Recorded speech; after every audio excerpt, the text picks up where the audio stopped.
গীবতের ভয়াবহতা জানার পর চেষ্টা করি দূরে থাকার, কিন্তু কিছুদিন পর আবার গীবত হয়ে যায়। এখন গীবতের তওবা কিভাবে করব? এর থেকে দূরে থাকার উপায় কি?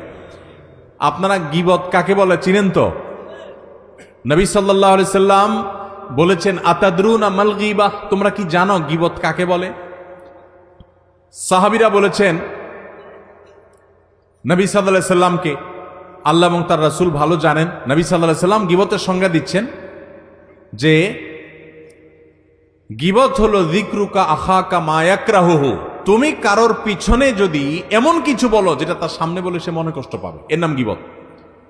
এখন একটা মানুষের সামনে বললে সে মনে কষ্ট পাবে, এটা তার পেছনে বলতেছেন, লোকটা এখানে নাই, তার অগোচরে আরেকজনের কাছে বলতেছেন, এটার নামই কি? গীবত। এখন যদি সেই দোষটা তার মধ্যে থাকে তাহলেও কি গীবত হবে? কি বলেন? গীবত হবে। আমাদের দেশে যারা গীবত করে, সবাই কম বেশি গীবত অনেক সময় হয়ে যায় আমাদের দ্বারা, আল্লাহ আমাদের মাফ করুক। গীবত করার ক্ষেত্রে কিছু লোক আছে যারা গীবত করে, গীবত করার সময় শয়তান তাদেরকে একটা মাসআলা সাপ্লাই করে। কি সাপ্লাই করে? একটা মাসআলা। কোন মুফতি সাহেবে দেয় না, কে দেয়? শয়তানে। মাসআলাটা কি জানেন? মাসআলাটা হলো, আপনি যদি বলেন ভাই কারোর পিছনে সমালোচনা করা ঠিক না ভাই, ভাই গীবত করা খুব ভয়াবহ গুনাহ ভাই, কোরআনে আল্লাহ তাআলা এটাকে মৃত ভাইয়ের গোশত খাইলে যেরকম অপরাধ, নোংরামি, এটাকে সেরকম বলেছেন, এবং গীবত পরিষ্কার হারাম, আল্লাহ তাআলা নিষেধ করেছেন।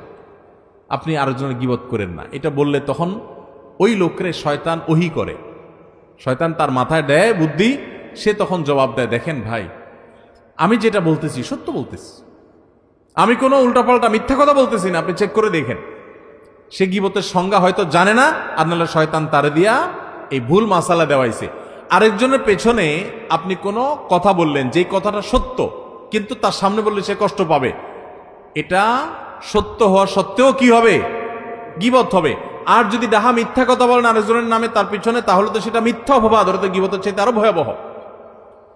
আবার শয়তান আরেকটা মাসালা শিখায় দেয় যারা গীবত করে তাদেরকে, সেটা কি জানেন? সেটা হলো, বলে যে ভাই যদি নিষেধ করে ভাই কারোর পিছনে সমালোচনা করা উচিত না, বলে যে ভাই আমি তার সামনেও বলতে পারবো।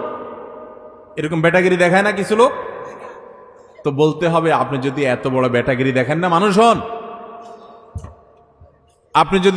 আপনি যদি এত বড় বেটাগিরি দেখানো মানুষ হন, তাহলে তার সামনে গিয়ে বলেন, পিছনে কেন বলতেছেন?